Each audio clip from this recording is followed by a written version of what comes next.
Hello, everyone, and welcome to I Never Knew But My Dog Did podcast. I am Maureen Scanlon, your hostess and life coach Maureen, as most of you know me. I always say every guest I have is amazing. And I was just talking to my beautiful guest who looks fabulous in hot pink, by the way, which is, you all know, pink is my color and my brand color. And we were saying, I said, I always know the right people come in front of me, and I can't wait to see where that connection is. And so we've already been saying it's super cool to have. And I love what she said, chicks having coffee talk. That's what we're gonna do today.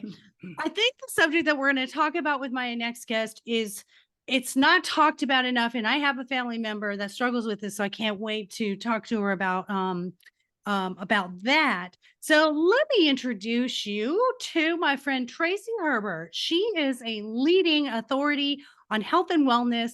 She's a transformational health and longevity coach, a professional speaker, a best-selling author, podcast host, and diabetes advocate. She is a sought-after speaker, I have no doubt, and a frequent guest on TV shows. Of her books that she's written, there's 3 of them, and she also has 2 podcasts. One of them that stood out to me, and I can't wait to talk to her about this story, is called Ride for Hope, One Woman's Solo 3,527-mile bicycle ride that inspired the nation. Welcome, my friend Tracy. Thank you so much. It's great to be here. Looking forward to a great conversation over coffee or water or whatever you're drinking. It's coffee, and there's my mug with my puppy who passed away in December. Oh. And then he was the inspiration. It's kind of bright. He was the inspiration for my book. There's my book cover. So every time I drink out of it, I think of him, and I know that he's with me. So we are doing coffee talk for sure. So here at I Never Knew, and bless her heart, not a lot of my guests, or not all of my guests, have time to listen to the podcast before they come on. And bless her heart, I so appreciate that she listened to our podcast before she came on. And as she knows, we talk about your knee story. And your knee story is, where was that moment? And I'm finding everybody has the same answer. There were me. But what's the really big knee story that brought you to your knees, that made you say, this isn't going to happen. I have to change my life. I can't do this anymore. And this is just devastating, and things have to change. Tell us your story from the beginning. I'm 17 years old, lying in a hospital bed, fighting for my life. I mean, the ICU unit, you can hear the beeps while I'm going in and out of consciousness. The doctor walks in and he puts his hands on his hips and he says, young lady, you have juvenile diabetes. You're going to die in 20 years. You're going to go blind. You'll be on dialysis. You're going to have your legs amputated. You're never going to be able to have any children. And then he turned around and walked out of the hospital room. And at 17 years old, I was like, I have questions, but I had no hope. And I thought, what is going on in my life? And juvenile diabetes, now called type 1 diabetes, is totally different than what most people have, which is type 2 diabetes. But at that moment, from that moment, 17 years, now I was 17 years old, now 47 years later, I've been taking insulin shots every day, and I will until there's a cure.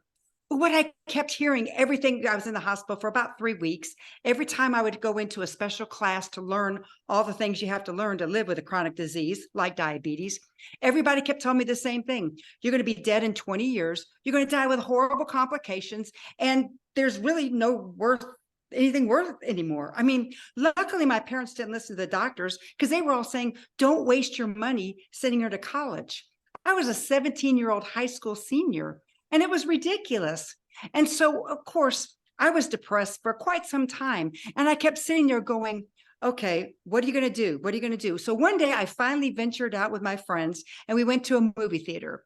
Went to see Animal House. Yay! Love that movie. Anyway, and you walked in with all your friends, and what's the first thing you smell? Popcorn. And you're hearing the popcorn as you're getting closer to the concession stand. Well, I remember my mom screaming as I'm running out the door, remember, you can't eat anything.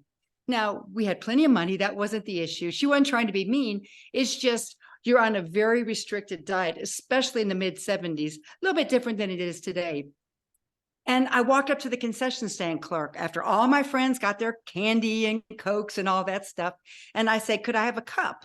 You know, back then they had just small cups, so I could go to the water fountain and fill it up with water. This was way before diet soft drinks, way before bottled water. And she looked at me like I was crazy. And she said, no. And I said, I'll be glad to pay for the cup. And she said, no. At that moment, my life changed. And it was the best thing, but the worst thing that happened to me. And I ran out of the movie theater screaming and crying, saying, why me? Why me? Why me? Because my life was supposed to be over. And I got home, went to bed, and I'm sitting there crying. I can't tell you the horrific feeling I had at that moment in my life. And I had, Tracy, you have two choices. You can be better or you can be bitter. What are you going to choose? And at that moment, my life changed. And I said, I'm going to do everything I can to be better and not be bitter. So I'm going in and started researching in a medical school library. Even though I was a senior in high school, they let me go in. That was way before the internet. And I started researching everything I could at that moment, how to live a longer, healthier life, despite having diabetes. And I've been researching ever since that moment. And I do things that is crazy, but I'm alive and I'm doing it. And what's so sad now is when I speak, especially to medical professionals, the first thing out of their mouth when I get done speaking is, how are you still alive? And what are you doing? And so they're asking me what they're doing. And my endocrinologist, which is a doctor who takes care of people with diabetes, he was the one that insisted I write my first book, Diabetes Tragedy to Triumph, because he said, Tracy, you've got to get your message out there because I only see a small amount of patients every day. And by the way, he had that book in his office until the day he retired because he was so proud of that book, because he said, I've got the book smarts, but you've got the common sense. You've got the research. And from that moment on, I knew there was a reason why God allowed me to have this disease. And so I said, I'm going to provide hope no matter what people are going through, because I want people to realize no matter your age, no matter your diagnosis, no matter your setbacks, you can do it. And that's what I always say. And you can do it. I guarantee it. Because if I can do it, so can you. And so every decade, and please, I want to have a conversation with you. But this is every decade after 20 years of living with diabetes. So when I was 37, I started thinking, okay, let's do something to celebrate. Again, I choose to be better, not bitter.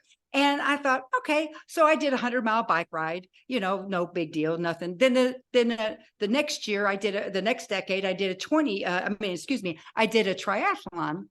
And then so as my approach for my 40th anniversary of my diagnosis, because again, not only am I not supposed to be alive, I'm not supposed to have children, but not only have children, but I'm also a grandmother. And I said, what am I going to do? And I said, well, let's ride your bicycle from San Francisco to New York City to celebrate.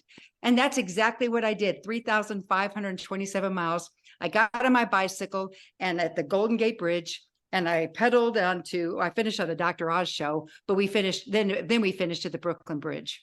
Oh my goodness. I need my applause button and I can't get to it right now, but oh my gosh, how amazing. Now, how long did it take you to do the ride? Okay, now I could have easily done it in 6 weeks, but because my mission was to provide hope to other people, it took me 3 months because I did so many talks along the way, did a lot of, speaking at, hospitals. And I was already a professional speaker even before I did the ride. So I already had some gigs lined up that I had to do. And then I had, TV appearances along the way. And then when I got the call from the Dr. Oz show and they said, could you do it on this date? So I had to wait a couple of weeks in New Jersey just to wait to finish up because they wanted me to finish the ride live on their show.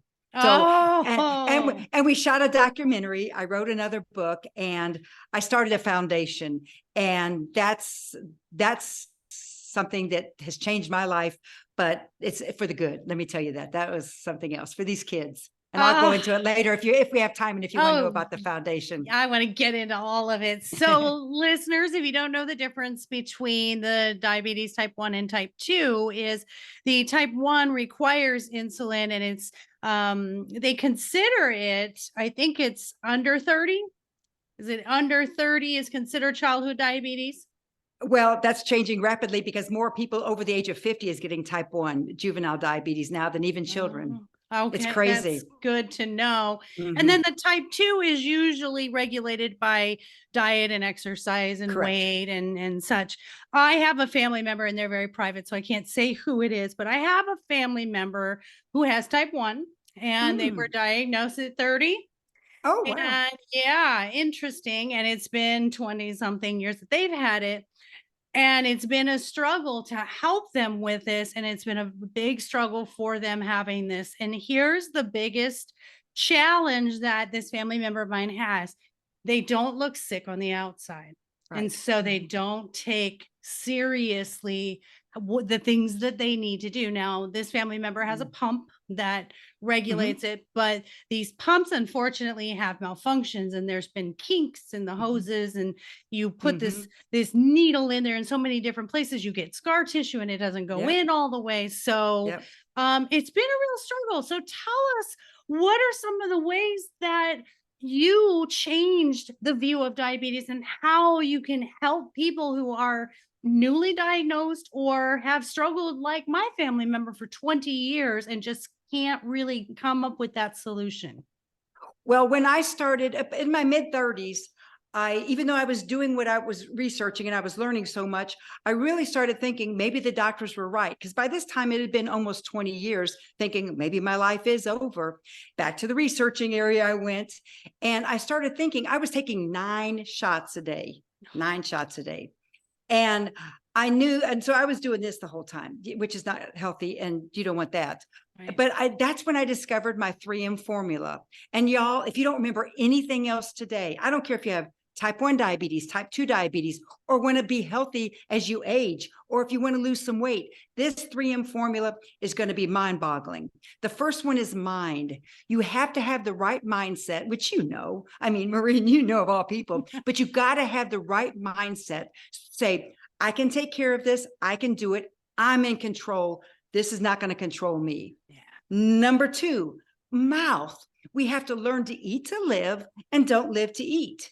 And I'm going to get back to that one because that's very critical. And then the third one is move. We got to get off our chairs and move more.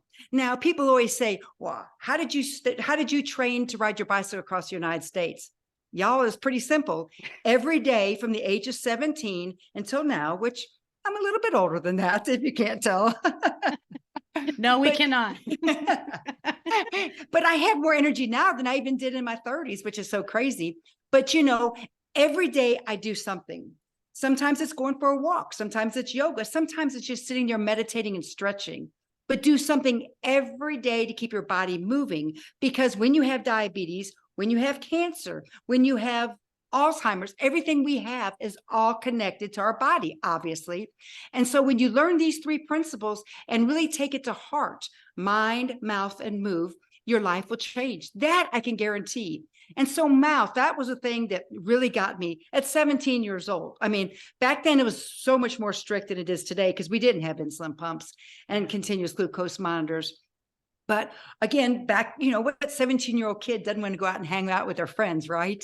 Everybody does. So what did you do when you're in high school? Everybody, well, my friends, we all went out and used to eat pizza. Well, they all still wanted to go out and eat pizza. And as a kid, I was sitting there going, okay, Tracy, what can I do to not want that pizza? Because I could eat anything I want, but I'd always say, well, it's going to kill me. So why would I eat it? So I would imagine, again, this is not coffee talk kind of talk, but I'm going to say it anyway because it works for me and it works for everybody that I work with. Imagine, rats or mice or something running across the pizza or whatever it is, donuts for you, whatever that is, and imagining them using the restroom. You're not going to want to eat that. And it works wonders. Visualization. I'm a big visualization person. I love that. It's like NLP, neuro linguistic programming. Yes. I actually practice that with my clients, and that's great. It's like, make me not want this. Exactly. And it works. And so right? hot fudge sundaes. I was loved hot fudge sundaes as a kid. And first time I had an opportunity to eat one when my parents weren't around. I didn't, because again, this is my life and I'm taking responsibility for it, even as a teenager. But I imagined broken up glass. in the hot fudge sundae. And I thought, uh-oh, it's going to cut up my throat. And so still today, now I'll have a little sliver of birthday cake for one of my grandkids, or something like that. I don't 100% deprive myself, but I don't, because I get addicted to sugar. Sugar's very addicting, y'all. It's very addicting. So I just stay away from that kind of stuff. But those kind of things really work for me still to this day. Or I'll imagine, and this is something a lot of my clients do, is like, okay, if I have that, I'm just a soft drink or whatever, how much am I going to have to go out and exercise to burn the calories off? I'm not a calorie counting person. I don't think that works. I think what works is eating those bad foods in very small amounts of moderation. But I used to hate vegetables. I eat salads at almost all my meals exclusively, because what's so interesting with diabetes and my continuous glucose monitor is I see every 5 minutes what my blood sugar is. I mean, it's constantly updating it. And when I eat salads and stuff like that, and my blood sugar is flatlined, I have so much more energy. The weight comes off and I just feel so much better. And my diabetes is in control. But when I go out and I eat a bag of potato chips, which I don't recommend people doing that, or cookies or donuts or whatever it is your little special treat. When you start, if you could see what I could see on mine, it's amazing what it's doing to your body. And now there's so many doctors on the internet and stuff, so forth, asking people, wear a CGM for a couple of months, continuous glucose monitor, just to see what these foods do to your blood sugar. I mean, there are so many things, but that 3M formula transitioned and transformed my life, because it was something I could get my head around and say, okay, does this help me with my 3M formula or does it hurt me? It's so simple, but yet people think it's so complex, and it takes some time. I didn't get this overnight, y'all. I promise you that. I mean, I didn't. Oh, no.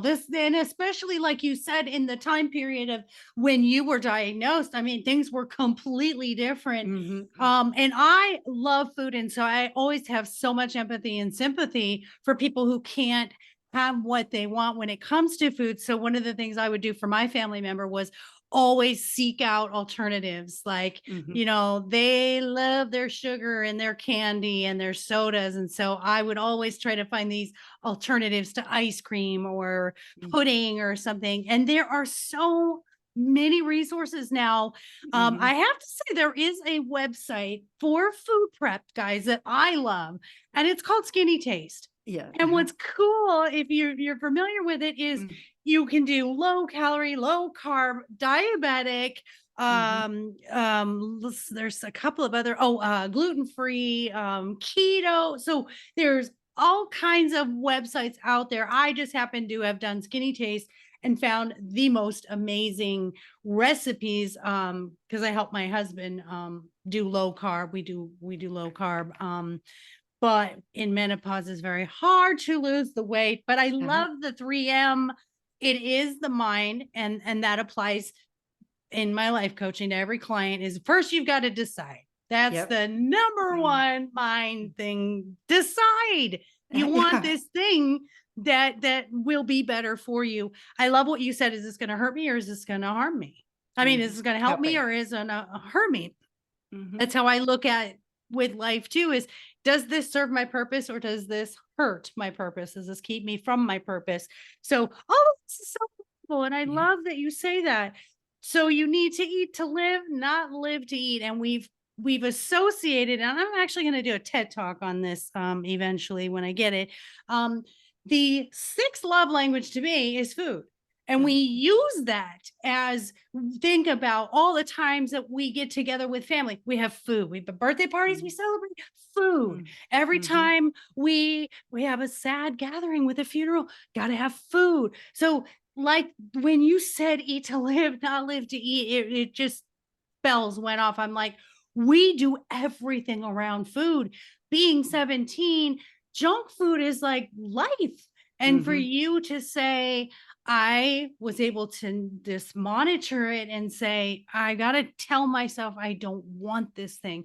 How do you find the alternatives when we're having these gatherings with everybody? Do you bring your own food? Do you food prep? How about helping meal planning for our fellow diabetics?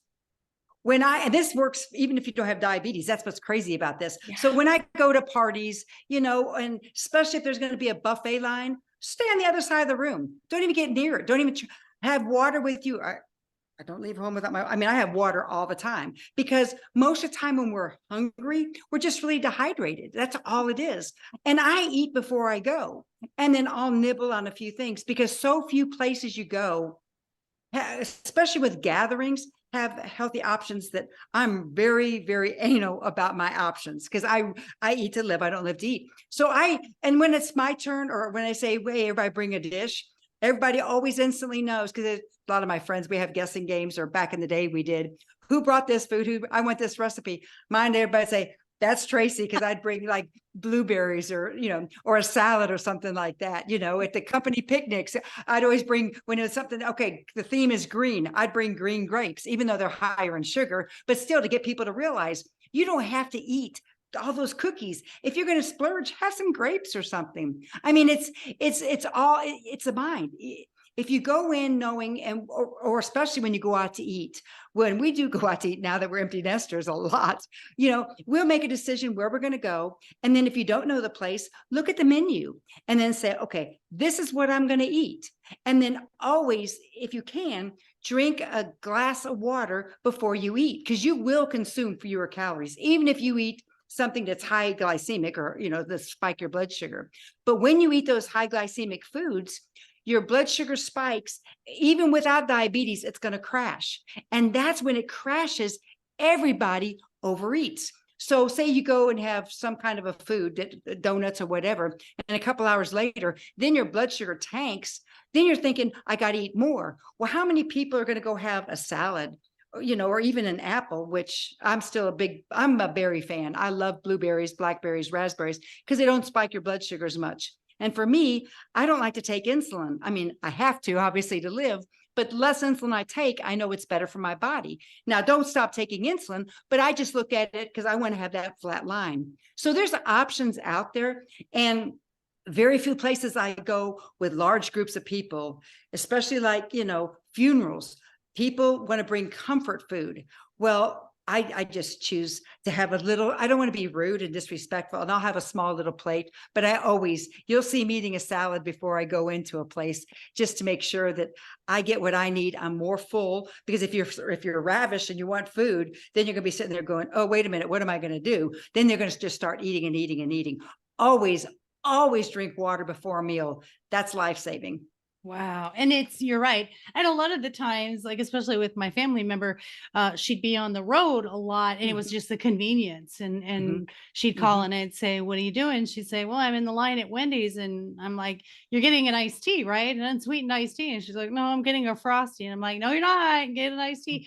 It's that convenience factor. And do I want to meal prep? But meal prepping is really easy. I make my husband on Sundays. I literally make him 4 or 5 salads for lunch every single day. And it's so easy. You just do it in volume, put them in little containers, and have at it. Or some of your healthier chicken breast or tuna, something like that. It's great. I love the drink before you go concept. I think it's wonderful. The other thing to remember is, if you're going, and this applies diabetic or not, is when you eat those carbs and you eat that stuff that's not good for you, remember what you feel like afterwards. Because you get that, like, I'm bloated, I get headaches, and then I'm tired, I'm just fatigued for the rest of the day. And I try to remember that before I do that. The other thing is, don't they suggest eating a lot of small meals to regulate sugar?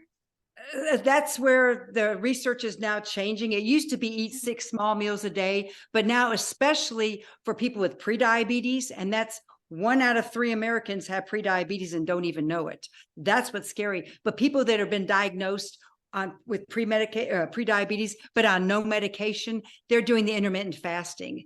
They're fasting for, say 12, 18 hours, depending on what works best for them. And they're beginning to see that the pancreas and all that, I'm not going to go into all the science behind that, but they're beginning to see healing where we're not constantly filling our mouths with food. So there's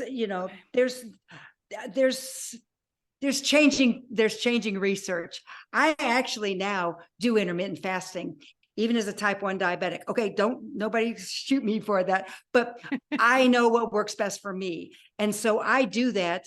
And what's interesting, I've even done a 24-hour fast, which my doctor said, don't do it. And I said, I'm going to try it because I want to see, because I had several clients that with prediabetes that wanted to try it. And I thought, I'm going to try it, but I wear a continuous glucose monitor. I wear an insulin pump. And I know, okay, if I go low, my blood sugar drops low, I'm going to break my fast. I mean, I'm not going to ruin my life for this.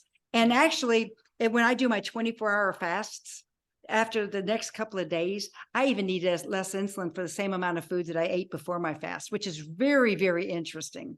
Wow, that I know. really is interesting because the old idea of feeding the diabetic is what they would do. Oh, throw them something to get that blood sugar back up a little bit, and what you're trying to avoid is the spikes and Correct. the drops. You want to keep consistent, which is, excuse me, someone who is non-diabetic, your pancreas does that for you, and that's the Right. whole idea of the insulin.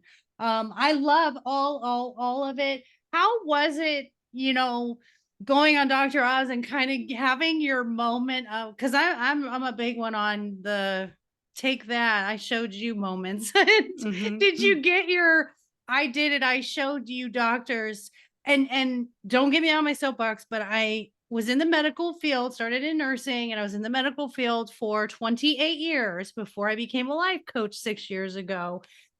And I have my own opinions about the medical community. And I'm just going to say this, listeners, you've heard me say this in other podcasts on this subject.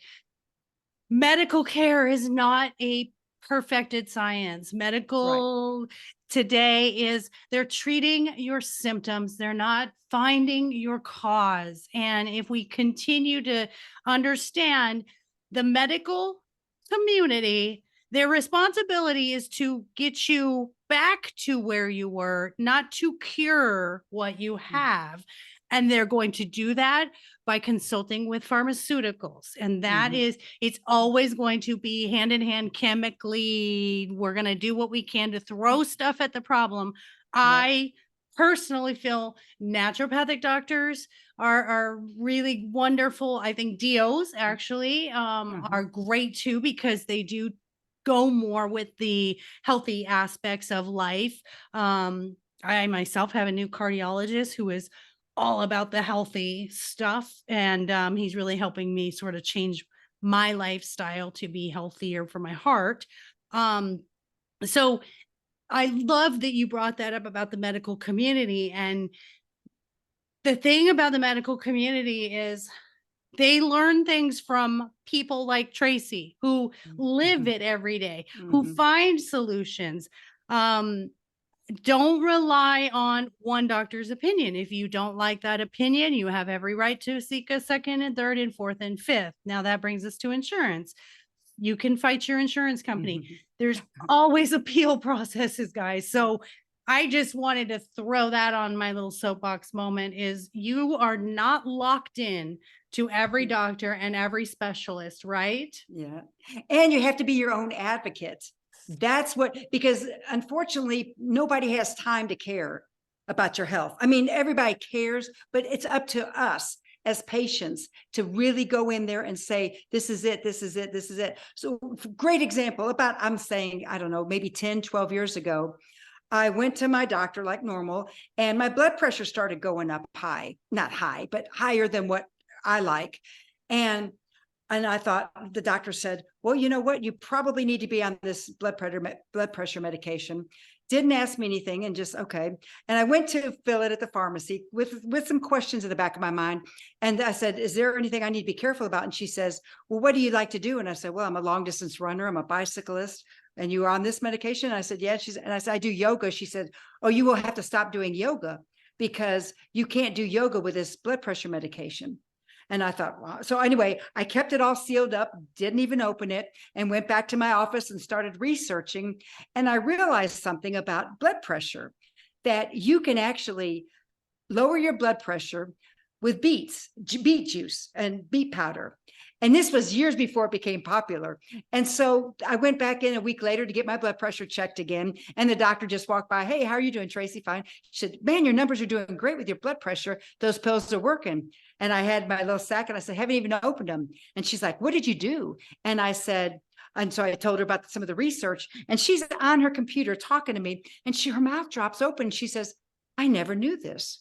So then from that moment on, before she even put a patient on, and she's still to this day, before she puts patients on blood pressure medication, she has them to this protocol that I found online, or not online, I PubMed, but I mean, I found the information, but she said, we never even knew this. So just things like that, I always say, do your own research, but you have to be careful because people on the internet, they could, but you got to go into the education part, you got to go where there's real scientific research, because there's things out there that can kill you too. I mean, and if it would have been dangerously high, I never would have done it. I would have taken the medication, but I love yoga. And I thought, oh, why would I have to give up yoga? Because I know that's going to help me when I'm 80, and things like that. But you have to know what you can do and and talk to your doctor, but don't let them tell you what to do. Work as a team. I mean, that's what I believe. Every doctor I've ever been to, it's let's talk about this together. You're not going to tell me what to do, and I'm not going to tell you what to do, Yeah, I cannot agree more with you, especially when you have things like I have fibromyalgia and arthritis. Of course, fibromyalgia, they just throw that out there because they can't figure anything else out. And they'll throw you on a mental health medication for fibromyalgia. Yeah. And I did the same thing. My doctor did that. And I haven't touched that thing. And I'm going, no, I'm going to do stretching. I'm going to do walking. I am a firm believer in supplements. I think as we get older, our nutrients drop, but we don't take in as many nutrients. Our body doesn't absorb it as well. For me, especially my menopausal women, big thing. They're gonna throw hormones at you. And really, I think that's the very last thing. I am on like these wonderful supplements. I don't have any hot flashes. I don't have night sweats. I mean, and it's natural. There's one, I'm just gonna completely endorse this one, and they are not paying me. They should, but it's called Remy Femin.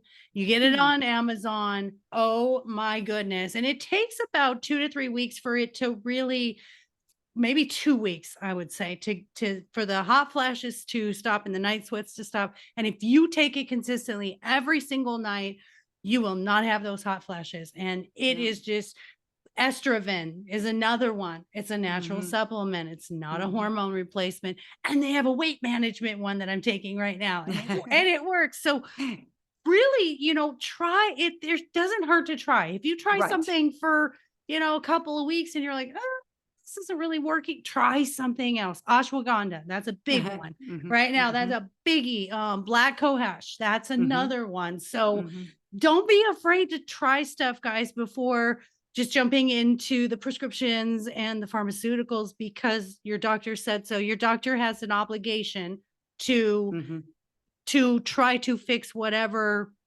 is going on immediately for you to stabilize you or to, hopefully get you on the road to recovery. But they're really only managing something, and you're in a group.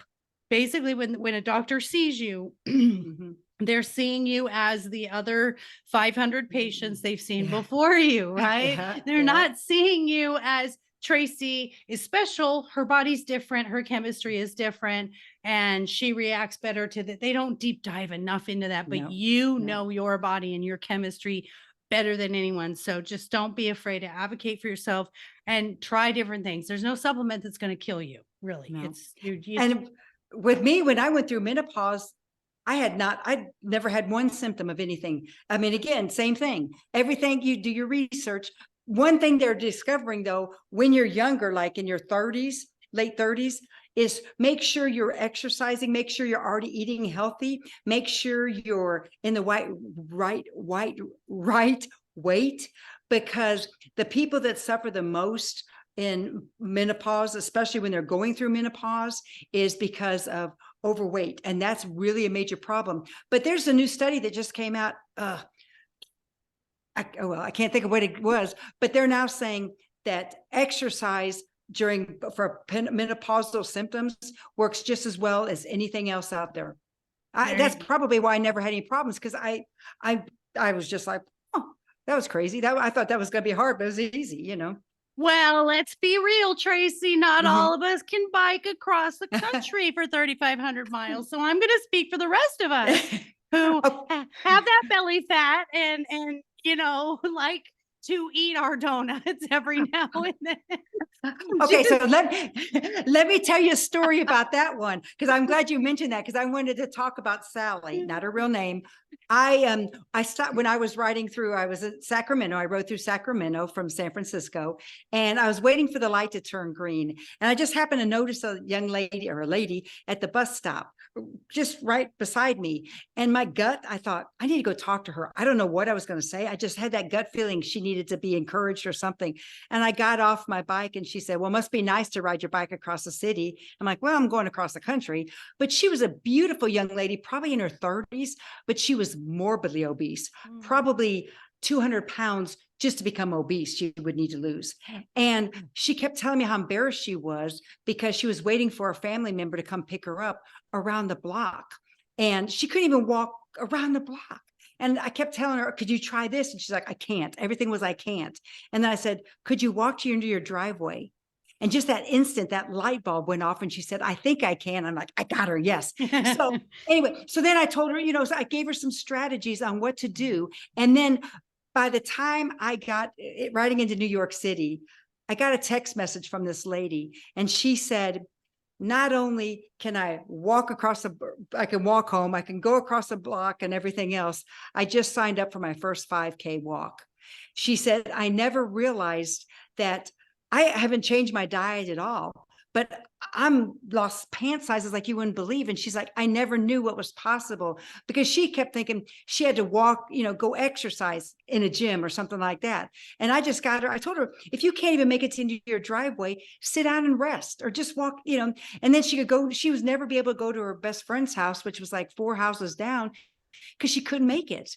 And it's so if I call her Sally, again, not a real name, if Sally can do it, anybody can do anything, even if it's once in a while giving up one donut. Maybe if you have a donut a week, a donut every day or something, maybe one day don't have a donut and have an apple instead. I mean, there's little small changes equals huge results. I mean, it's just, but you can't sit there and say, I can't ever have donuts again, or I have to go work out at a gym, or I have to ride my bicycle across the United States.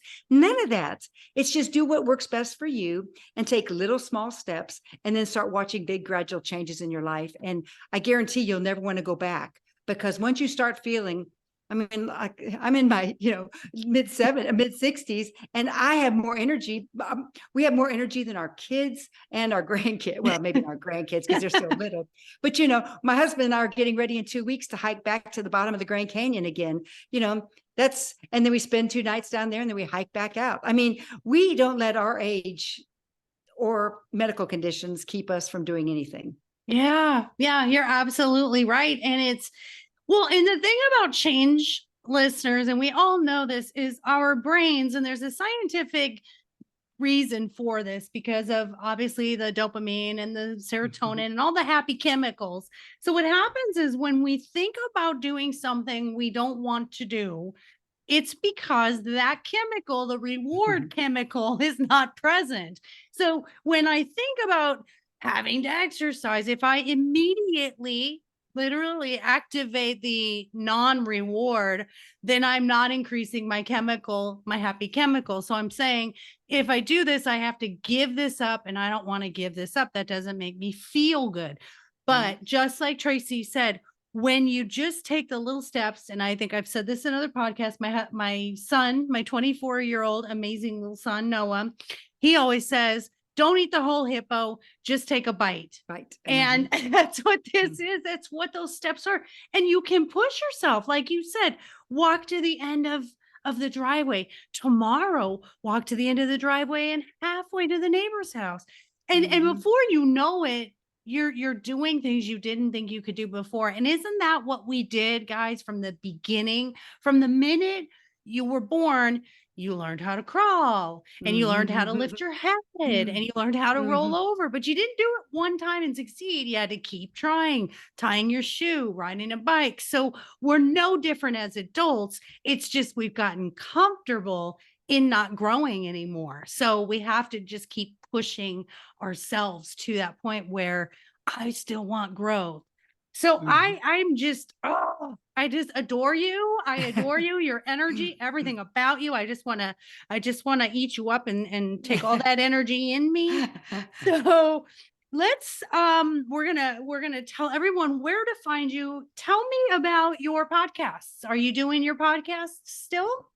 Actually, I'm taking a hiatus from both of them because it became so crazy busy and everything else going on. And diabetes, your diabetes breakthrough is the diabetes. And I had over 200 episodes, and then longevity codes, which is one step further because people kept saying, well, I started the diabetes one after my ride because people kept saying, how can I get more? Because I would do Facebook lives and all those every morning and people were following me. It became a pretty big deal. Not only have I had diabetes 40 years at that time, but I also was a grandmother, which is pretty amazing that not very many, and I did it by myself. I mean, so it wasn't like I was out there with a group of people saying, go, go, go, you can do it. And so, but I'm very active now. And of course, my coaching business is doing extremely well. I'm very blessed because people are realizing, they say, I can't. And I'm like, you can. I mean, when we change our mindset from I can't to I can, things change too. So I'm on all the social media platforms, Tracy Herbert or Tracy Herbert Wellness, depending on where it is.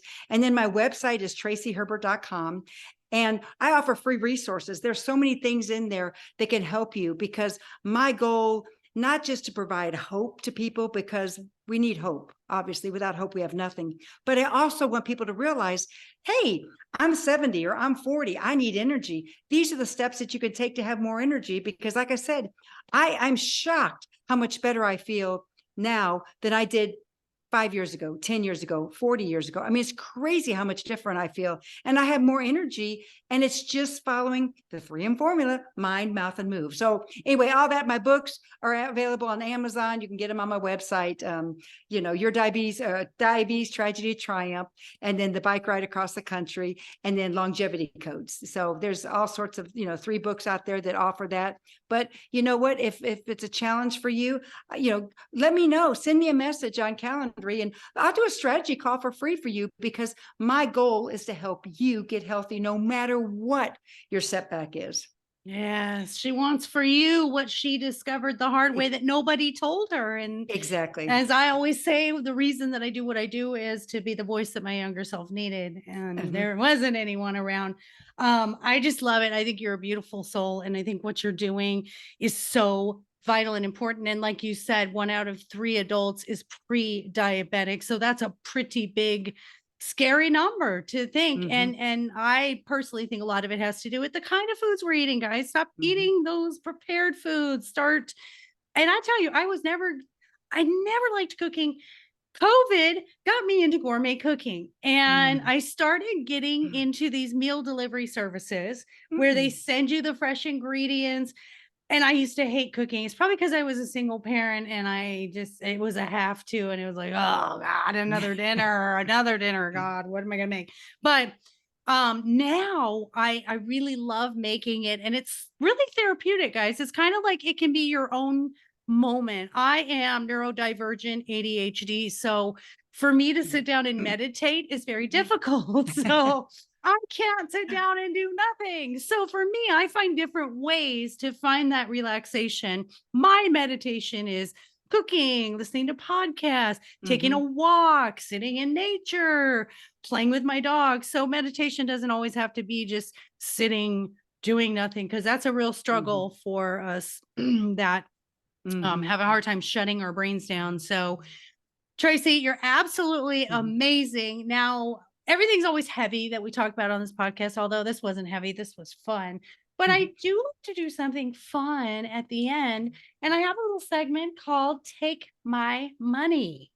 And what that is I would love to know what you have seen weird and wacky, either for sale or that you've purchased. And I'm going to give you a couple examples I found today. And you all can tell me what you think if this is real. And I'm saying this very, very sarcastically. I found a Fort Knox gold bar autographed by Donald Trump for $29.99 on eBay. I don't know. I'm just thinking it might not be real. And there was also a real 4-leaf clover, and they had a 2 for $1 sale. But the ultimate one that I saw today that I love the most, and I respect this person so much for just their complete transparency and honesty. Someone was selling their junk drawer and everything in it for 99 cents plus $7.22 shipping. So I thought that was pretty clever. So there's my take my money. What do you got for me? Oh gosh. Oh wow. I think I've seen recently somebody in this area was selling dog waste and saying that it's great for your yard. And I believe it was a joke, but it was like $9.99 for a pound or something. I can't remember, but it was one of those crazy things because I think it's a joke, but then I don't know. I mean, It's the entrepreneurial minds that make this country run. And if that person can get $9.99 for a pound of poop, I'm in. Not to buy it, but maybe find my own resource. But of course, it wouldn't fit in. I have a dog boutique, an online store that has holistic and healthy treats and safety products and cute little accessories and fun stuff for dogs. I don't think I'm going to be carrying a pound of poop on there. So you all can breathe a sigh of relief. But that was great. That was a really good example of the weird and wacky that we have. So, guys, I'm going to wrap it up for today. You guys reach out to my lovely, lovely lady, and she is at tracyherbert.com. You can reach out to me if you can't remember that, or you didn't write it down, or you're driving. Feel free to reach out to me. She's absolutely famous. Her books, Longevity Codes, Live Longer, Stay Healthy, Remain Independent, Ride for Hope, One Woman Solo, yada, yada, yada. That's a long title. Good Lord. I've had to write the title of my books and I thought they were long. Do you just Ride for Hope is a title. The subtitle is the 3,500. Because like my dog is more enlightened than I am. I had a lot of second thoughts once that was published. I'm like, oh, why is it so long? And then Diabetes, Tragedy to Triumph. So I think you're absolutely fabulous. And I'm so grateful for you being on this podcast today. I think you're inspiring to everyone who has diabetes and those who do not, who just want to live a healthy life. I mean, look at you. You're shiny. You're like shiny in a good way. Glowing is what I should have said. Shiny. It's like no powder, just glowy. So thank you, my love. I'm so happy that I met you and that you honored me with this hour of your life that you're never going to get back. So thank you.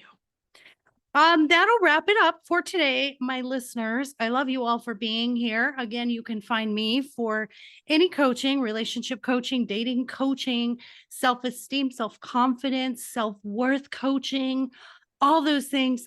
Like Tracy said, we first start with mindset, and we can't take care of our physical if we don't take care of our mental as well. So I'm here for you. Reach out to me, message me if you want to be a guest on the podcast.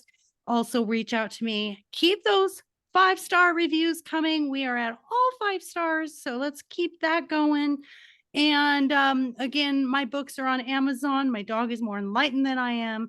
And my dog is my relationship coach.